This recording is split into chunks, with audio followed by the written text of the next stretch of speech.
네, 오늘은 참 제자라는 제목의 말씀을 우리가 함께 나누려고 합니다.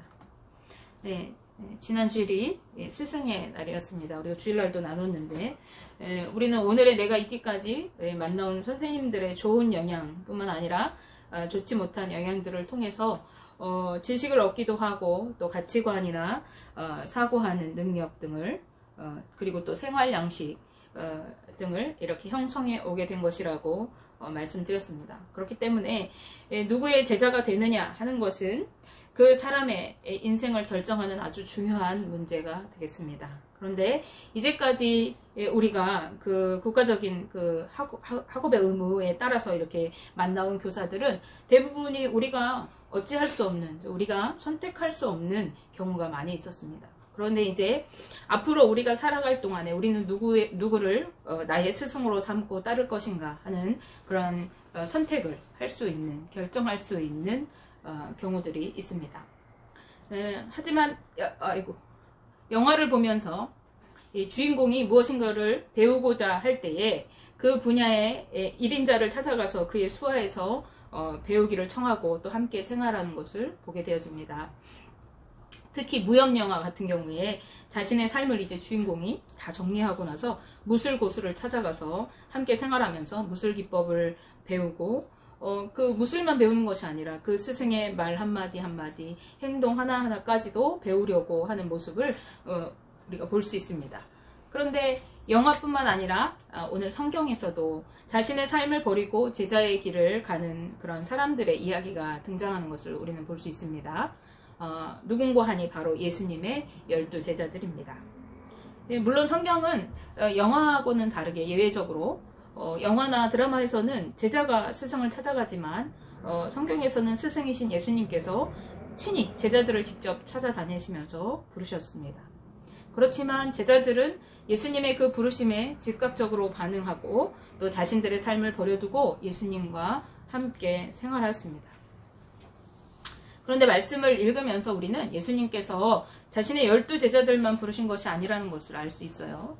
마태복음 16장 24절 중반절 말씀에 보시면 누구든지 나를 따라오려거든 자기를 부인하고 자기 십자가를 지고 나를 따를 것이니라 라고 말씀하시는 말씀이 있습니다. 우리가 잘 알고 있는 말씀이죠.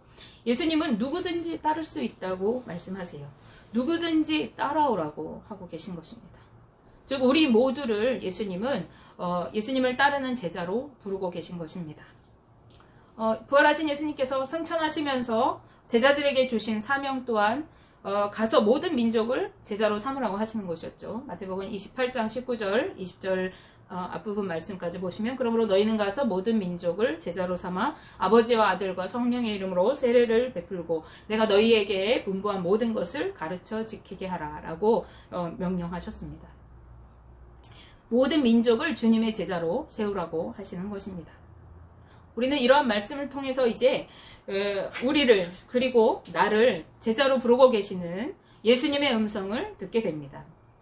그러기에 어떤 사람들은 나는 이제 예수님의 제자가 되고 싶습니다 라고 이렇게 고백하기도 하는데요. 그런데 예수님의 제자가 되려고 하니까 어떻게 해야 예수님의 제자가 되는 것입니까? 라고 하는 그런 질문을 갖게 되어집니다. 오늘 본문 요한복음 8장 31절 중반절부터 32절 말씀에 예수님은 이렇게 말씀하고 계세요. 너희가 내 말에 거하면 참으로 내 제자가 되고 진리를 알지니 진리가 너희를 자유롭게 하리라 라고 말씀하십니다. 즉 우리가 예수님의 말씀에 거하면 예수님의 제자가 된다고 하십니다. 그리고 제자가 될 때 우리는 진리를 알게 되어지고 진리가 우리를 자유롭게 할 것이라고 하십니다. 오늘의 본문의 말씀을 하실 때 예수님은 성전에서 사람들을 가르치고 계셨습니다. 그곳에는 많은 유대인들, 바리새인들이 말씀을 듣고자 모여들었습니다. 그리고 그 중에 더러 예수님이 하시는 말씀을 듣고 많은 유대인들이 그분을 믿게 되었습니다. 요한복음 8장 30절 말씀, 이 말씀을 하심에 많은 사람이 믿더라 라고 기록하고 있습니다. 그러자 믿는 유대인들에게 예수님께서 이 말씀을 하신 것입니다. 믿는 자가 아니라 주님의 말씀에 거하는 자가 제자라고 하시는 것입니다. 왜 이런 말씀을 하실까요? 우리는 구원은 믿음으로 난다고 하는데 예수님은 믿는 자가 아니라 주님의 말씀에 거하는 자가 내 말에 거하는 자가 내 제자야 라고 말씀하고 계시는 것입니다. 유대인들은 예수님의 말씀을 듣고 예수님을 메시아로 믿었습니다. 그러나 그들은 예수님께서 말씀하시는 영생에 관한 진리에는 전혀 관심이 없고 예수님을 단지 로마를 물리치고 새로운 나라, 살기 좋은 나라를 이룩할 수 있는 정치적인 메시아 또는 자신들의 세상적인 어떤 이 땅에서의 문제들을 해결할 수 있는 세속적인 메시아로 예수님을 받아들이고 믿었던 것입니다. 그들의 이런 믿음을 잘 보여주는 대목이 있습니다. 요한복음 6장 26절 27절 말씀에서 예수님은 오병이어를 경험하고 많은 무리들이 자신들을 찾아서 이렇게 몰려오고 있었어요. 그때 그들을 향해서 이렇게 말씀하십니다. 예수께서 대답하여 이르시되 내가 진실로 진실로 너희에게 이르노니 너희가 나를 찾는 것은 표적을 본 까닭이 아니요 떡을 먹고 배부른 까닭이로다. 썩을 양식을 위하여 일하지 말고 영생하도록 있는 양식을 위하여 하라. 이 양식은 인자가 너희에게 주리니 인자는 아버지 하나님께서 인치신 자니라. 아멘. 네, 오병이어의 기적을 통해서 많은 5,000명이나 되는 사람들이 먹고도 12강주리가 남았습니다. 자신들이 배불리 먹는 그 현장을 경험한 사람들은 예수님께 더 먹을 것이 있는가 하여서 예수님께 나왔던 것입니다. 우리는 예수님을 믿는다고 할 때에 나 나름대로 생각하는 나만의 주님을 세워놓고 마음대로 믿고 있지는 않은지 그 믿음을 점검해야만 합니다. 내가 믿고 있는 예수님은 어떤 예수님입니까? 내가 믿고 있는 하나님은 어떤 하나님입니까? 내 문제를 해결해주는 든든한 조력자 같은 분입니까? 아니면 나에게 내가 원하는 것들을 들어주는 요술방망이입니까? 아니면 정말 내가 따르고 순종해야 할 나의 구세주 하나님이십니까? 나 나름대로 생각하는 주님을 믿는 믿음은 믿음이 아니라 그것이 진정한 믿음이 아니라 말씀을 따르는 자, 곧 영생의 진리의 말씀에 거하는 자만이 주님의 참 제자가 될 수 있는 것입니다. 요한복음 15장 4절 말씀에 예수님은 내 안에 거하라 나도 너희 안에 거하리라. 가지가 포도나무에 붙어있지 아니하면 스스로 열매를 맺을 수 없음같이 너희도 내 안에 있지 아니하면 그러하리라 라고 말씀하시고 있습니다. 그리고 이어서 8절 말씀 너희가 열매를 많이 맺으면 내 아버지께서 영광을 받으실 것이요 너희는 내 제자가 되리라 라고 하십니다.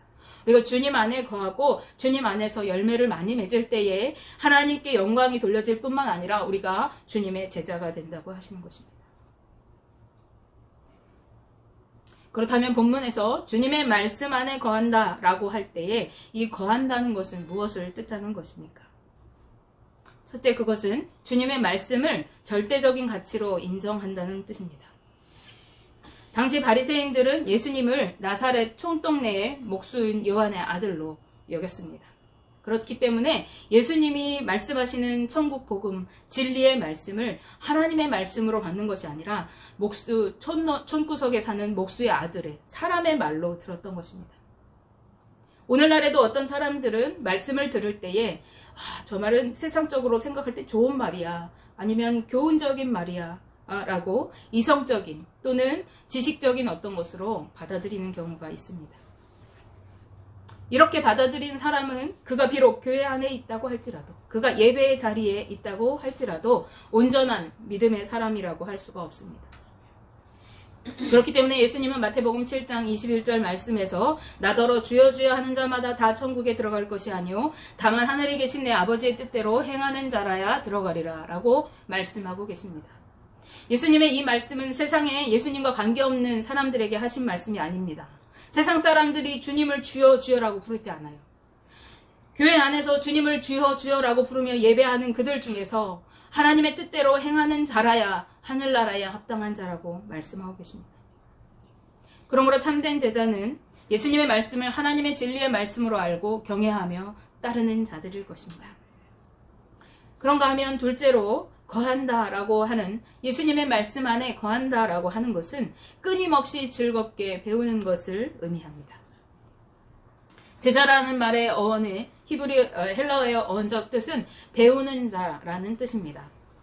스승을 찾아가서 무예를 배우려는 사람이 스승의 말 한마디 한마디, 행동 하나하나라도 배우고 싶어 하는 것처럼 우리는 늘 주님의 말씀을 사모하면서 하나라도 배우려고 힘써야 합니다. 즉 주님의 말씀에 겸손하게 순종하고 끊임없이 진리를 배우고 그 안에서 하나님의 뜻을 알아가려고 하는 자가 참된 주님의 제자인 것입니다. 마지막으로 말씀 안에 거한다고 하는 것은 말씀을 실생활에 적용하는 것을 의미합니다. 말씀을 머리로만 듣고 지식적으로 축적하는 사람은 진정한 주님의 제자가 아닙니다. 그는 오히려 주님과 관계없는 사람일 것입니다. 그런 사람은 그저 주님에 대해서 지식적으로 아는 사람에 불과합니다. 우리는 역사적인 어떤 인물에 대해서 위인전이나 그가 기록해놓은 글들을 통해서 배우고 알 수 있습니다. 그렇게 우리는 세종대왕에 대해서, 이순신 장군에 대해서, 권율 장군에 대해서, 여러 인물들에 대해서 알고 배웁니다. 그렇다고 해서 우리가 그 사람과 관계가 있는 것은 아닙니다. 이처럼 우리가 위인전의 누구인가처럼 예수님에 대해서 지식적으로 공부하고 아는 것으로 주님의 제자라고 할 수 없습니다. 그것은 단지 주님에 대한 지식을 우리의 지혜 속에, 머릿속에 습득하는 것에 불과합니다. 그것은 믿음이라고 할 수도 없습니다. 그러므로 참 제자는 삶의 모든 영역에 말씀을 적용하고 실천하는 사람을 의미합니다. 야고보서 1장 25절 말씀에 자유롭게 하는 온전한 율법을 들여다보고 있는 자는 듣고 잊어버리는 자가 아니요 실천하는 자니 이 사람은 그 행하는 일에 복을 받으리라 라고 말씀합니다. 우리가 듣기만 하고 잊어버리는 자가 아니라 실천하는 자여야 자유롭게 하는 온 율법을 들여다보고 있는 자, 즉 말씀 안에 거하는 자라는 것입니다. 예수님께서도 요한복음 15장 10절 말씀에 내가 아버지의 계명을 지켜 그의 사랑 안에 거하는 것 같이 너희도 내 계명을 지키면 내 사랑 안에 거하리라고 말씀하고 계십니다. 그러므로 말씀에 거하는 주님의 제자는 말씀을 삶 속에 적용하고 말씀대로 실천하며 살아가고 그 삶 속에서 역사하시는 살아있는 말씀의 체험을 통해서 진리를 확인하며 열매를 맺는 자들인 것입니다. 다시 말씀드리면 주님의 말씀에 거하는 것은 주님의 말씀을 사랑하고 사모하며 말씀대로 순종하여 살아가는 것이 곧 주님을 믿고 사랑하는 것입니다. 뿐만 아니라 그러한 삶을 살아가는 사람들이 주님과 인격적으로 교제하는 성도들이고 주님의 제자인 것입니다. 요한일서 2장 5절 6절 말씀에 누구든지 그의 말씀을 지키는 자는 하나님의 사랑이 참으로 그 속에서 온전하게 되었나니 이로써 우리가 그의 안에 있는 줄을 아노라. 그의 안에 산다고 하는 자는 그가 행하시는 대로 자기도 행할지니라 라고 말씀합니다. 그런데 주님은 우리가 주님의 참된 제자가 될 때에 진리를 알게 되어진다고 하십니다. 진리는 무엇입니까? 여러분은 진리를 무엇으로 알고 계십니까? 진리라는 것은 어떤 것을 진리라고 하느냐? 세월이 아무리 흐르고 지나도 세대가 거듭되고 바뀌어 갈지라도 변하지 않는 불변의 원리를 진리라고 하는 것입니다. 그런데 성경이 말하고 있는 진리는 무엇입니까? 그 진리는 곧 예수 그리스도이십니다. 또한 예수님께서 가르쳐주신 천국과 영생에 대한 말씀이 진리인 것입니다. 그리고 예수 그리스도의 십자가 복음이 진리입니다. 다시 말씀드려서 육신이 되어서 우리 가운데 오신 참 진리이신 예수 그리스도의 십자가의 사역과 그 부활을 통해서 이루시는 하나님의 나라와 영원한 생명에 관한 복음의 말씀이 바로 진리입니다. 그 구원의 말씀이 우리가 거해야 할 진리의 말씀인 것입니다. 우리가 주님의 말씀에 거하여 말씀을 늘 사모하고 말씀에서 주님의 뜻을 헤아리고 알려고 하고 말씀을 삶 속에서 적용하고 그 삶 속에서 이루어지는 하나님의 말씀을 목도할 때 우리는 이 구원의 비밀의 진리를 깨달아 알게 되어진대요. 그리고 그 의미를 말씀하고 있는 그 의미를 분명하게 알게 되어진다고 말씀합니다. 또한 진리를 깨달아 알게 될 때에 이 진리가 우리를 자유롭게 할 것이라고 주님은 말씀하십니다. 8장 32절 말씀에 진리를 알지니 진리가 너희를 자유롭게 하리라 라고 말씀하십니다. 우리가 주님의 말씀 안에 거하고 복음의 진리를 깨달아 알게 될 때에 이것은 지식적인 알미 아니라 우리의 온 몸으로 느껴지는 구원의 깨달음인데요. 우리가 그 진리를 알게 될 때에 우리는 모든 죄와 사망의 권세로부터 자유하게 되어집니다. 로마서 8장 2절 말씀에서 바울은 이는 그리스도 예수 안에 있는 생명의 성령의 법이 죄와 사망의 법에서 너를 해방하였음이라 라고 말씀하고 있습니다. 우리는 진리이신 예수 그리스도를 통해서 죄에서 해방되어 영원한 생명을 누리게 되는 것입니다. 또한 죄에 민감하게 반응하게 되어져서 죄에서 멀어지고 죄의 속박에서부터 자유하게 되어지는 것입니다. 그런가 하면 이전에 진리를 깨달아 알지 못했을 때 하나님을 알지 못하고 살아가면서 무지함으로 죄 지으며 살면서도 죄인 줄 모르고 살아가던 그 무지에서 벗어나게 되어집니다. 하나님을 아는 지혜가 날마다 자라가며 무지로부터 자유하게 되어집니다. 또한 영생의 비밀과 인생의 경륜을 모르는 무지함으로 인해서 우리가 알 수 없는 막연한 두려움, 어디로 흘러가고 있는지, 우리의 앞날이 어떻게 되어질지, 죽음에 대한 두려움, 이러한 두려움들에서 자유하게 되어집니다. 이것은 주님이 주시는 영생의 기쁨을 누릴 때에만 누려지는 자유입니다. 즉 주님의 참된 제자들이 맛보게 되는 자유인 것입니다. 여러분의 믿음은 어떠하십니까?